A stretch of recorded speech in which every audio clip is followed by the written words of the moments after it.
আসসালামু আলাইকুম ওয়া রাহমাতুল্লাহি ওয়া বারাকাতুহু। ইন্নাল হামদুলিল্লাহ ওয়াসসালাতু ওয়াসসালামু আলা রাসূলিল্লাহি ওয়া বা'দ।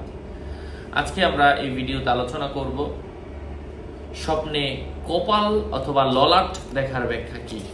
আলোচনা বুঝতে সাথেই থাকবেন। যারা এখনো চ্যানেলটি সাবস্ক্রাইব করেনি, ভেরিফাই চ্যানেলের ডেসক্রিপশন বক্সে ক্লিক করলে পেজ এবং আইডি আসবে।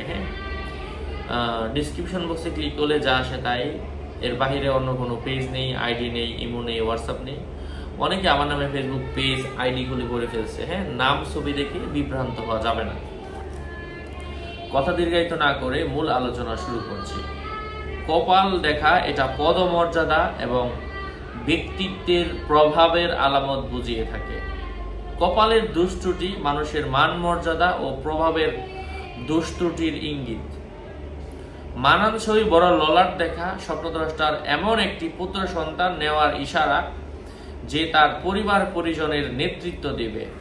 কারো মতে নিজ কপাল লোহার বা সীসার বা পাথরের দেখলে এটা বাজারে বা হীন লোকদের জন্য, অথবা যারা ঝাল মশলা বা গম বিক্রি করে জীবিকা নির্বাহ করে তাদের জন্য প্রশংসনীয় ও কল্যাণকর। অন্যদের জন্য এই স্বপ্ন মানুষের কাছে ঘৃণা ও শত্রুতা সৃষ্টির লক্ষণ বুঝতে হবে। তদ্রূপ স্বপ্নে কোনো মানুষ যদি কারো ললাট অথবা কপাল বড় দেখে, এটা সৌভাগ্য লাভের আলামত বুঝতে হবে।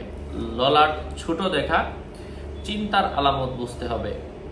এই বিষয়গুলো নিয়ে আর অনেক ভিডিও রয়েছে একই বিষয়ের উপর, এক একজন ইমামের এক একটা মতামত, আমি সেগুলো জানিয়েছি। আরও আপডেট পেতে সাথেই থাকবেন। আসসালামু আলাইকুম ওয়া রাহমাতুল্লাহি ওয়া বারাকাতুহু।